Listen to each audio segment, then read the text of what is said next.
اب یہ نا کہ جو بیماری و علاج اس کا ہوتا ہے، اگر کوئی حضرت مولا علی رضی اللہ تعالیٰ عنہ کے بغض کا مریض ہو تو وہاں اب حب علی کا پیغام دینا لازم ہے۔ اگر معاشرے میں ایسا ہو رہا ہے یا ایسا جو ہے وہ دھندا چلا ہوا ہے، اور اگر دوسری صورتحال ہے تو پھر یہی سادات کا بھی پیغام ہے کہ جن کے خلاف بھونکا جا رہا ہے ان کے فضائل کو بیان کرو۔ جس طرح آج یعنی اعلانیہ گالی دی جا رہی ہے حضرت صدیق اکبر رضی اللہ تعالیٰ عنہ کو، حضرت فاروق اعظم رضی اللہ تعالیٰ عنہ کو، تو اس جہت میں یہ پیغام دینا اب فرض ہے کہ وہ کتنی بڑی شخصیات ہیں اور ان کو گالی دینے پر جہنم ہے دینے والے کو، اور کس قدر لازم ہے کہ وہ مقام و مرتبہ انجان لوگوں کے سامنے یا جو فریب خوردہ ہیں بیان کیا جائے۔ تو امام جعفر صادق رضی اللہ تعالی عنہ نے اپنے عہد میں جب ایسی بیماری چل رہی تھی، یحییٰ بن سلیم اس کے راوی ہیں جو اگلا بیان ہے آپ کا، یحییٰ بن سلیم سے سند کے ساتھ یہ امام مزی نے اس کو روایت کیا ہے کہ آپ کو پھر ایک علاقے کے لوگوں پر غصہ آیا، یعنی جب بار بار وہاں سے شکایت آئی کہ وہ خرمستیاں کر رہے ہیں اور ہمارا نام لے کر اسلام کے عظیم لیڈروں پر وہ تنقید کرتے ہیں، تو آپ نے فرمایا ان جعفر ابن محمد قال ان الخبثاء من اہل العراق، کہ عراق کے کچھ خبیث لوگ جو ہیں، خبثاء، اہل عراق کے جو خبثاء ہیں، اہل عراق میں سے جو خبثاء ہیں، کچھ تو صلحاء ہیں لیکن کچھ خبثاء ہیں، تو کہا اہل عراق میں سے جو خبثاء ہیں یزعمون ان نقع فی ابی بکر و عمر رضی اللہ تعالیٰ عنہما، وہ یہ گمان کرتے ہیں کہ ہم اہل بیت ابو بکر و عمر رضی اللہ تعالیٰ عنہما کے خلاف ہیں اور ہماری زبانیں ان کے خلاف کھلتی ہیں، یہ ہم پہ الزام دھرا جا رہا ہے۔ کون؟ اہل عراق کے خبثاء یہ باتیں کر رہے ہیں۔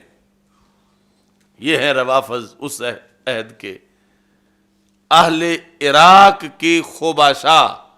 یاد رکھیں یہ جو پرانا جغرافیہ ہے اس میں ایران کا ذکر نہیں، اس میں عراق کا ذکر ہے، اور عراق کی دو قسمیں ہیں پرانے جغرافیے میں اس عہد میں، ایک عراق العرب ہے، دوسرا عراق العجم ہے۔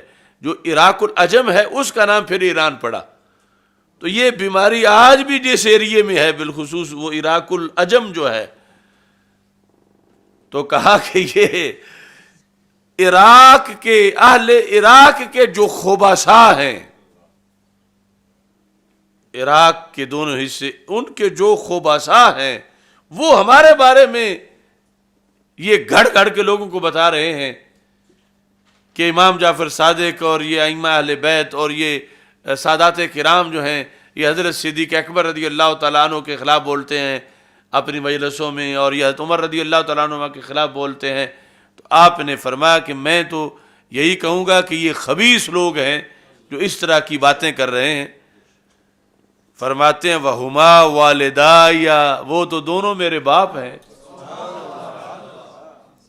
وَهُمَا وَالِدَايَ، یہاں حضرت عمر رضی اللہ تعالیٰ عنہ کو بھی تغلیباً، چونکہ اصل تو حضرت صدیق اکبر رضی اللہ تعالیٰ عنہ وہ جو والدنی ابو بکر مرتین والی بات تھی، لیکن بڑی ہستیوں کو اپنا بزرگ باپ کہہ دیا جاتا ہے۔ فرمایا وَهُمَا وَالِدَايَ، ہما والدایا، یہ دیکھو یہ عراق کے خبیث لوگ، ان کو شرم نہیں آتی، وہ دو ہستیاں ہمارے باپ کی جگہ ہیں اور یہ ان کے لحاظ سے ہماری طرف ایسی باتیں منسوب کر رہے ہیں۔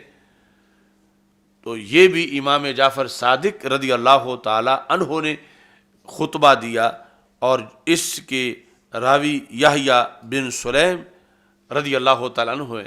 اب دیکھو یعنی ایک ہے دھویں اور بھنگ کے مارے ہوئے لوگ گھڑ گھڑ کے وارداتیں کر رہے ہیں، دوسرا ہے علم و حکمت اور نکہت و نور کا جہان، سند کی بات، کتاب کی بات، الفاظ کی بات. تو یہ صرف امام زین العابدین کے اقوال کو معیار بنا لیں،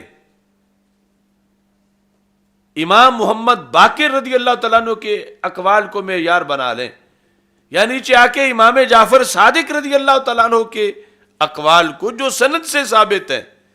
یہ نہیں کہ آج کسی کی مرضی ہو کچھ گھڑے اور کہے امام جعفر صادق نے فرمایا. یعنی اچانک درمیان میں 13 صدیاں جو ہے ان کو گول کر کے وہ کہے کہ میری ڈائریکٹ ملاقات ہوئی، آج رات ہی انہوں نے یہ فرمایا، یا خواب میں انہوں نے کہا، یا آواز آئی. تو نہیں، جو زمینی حقائق روٹس ہیں، امت کے پاس سورسز ہیں، سندیں ہیں، راوی ہیں، اور صدیاں اس پر گواہ ہیں، اس کے ذریعے نہ روافظ کے پلے کچھ رہتا ہے اور نہ ان کی یہ بی ٹیم جو اب بنی ہوئی ہے، یعنی صرف حیدر حیدر کر کے حیدر کر رہے ہیں. ان کو پتہ ہی نہیں کہ مذہب حیدر کیا ہے اور مذہب جعفر کیا ہے.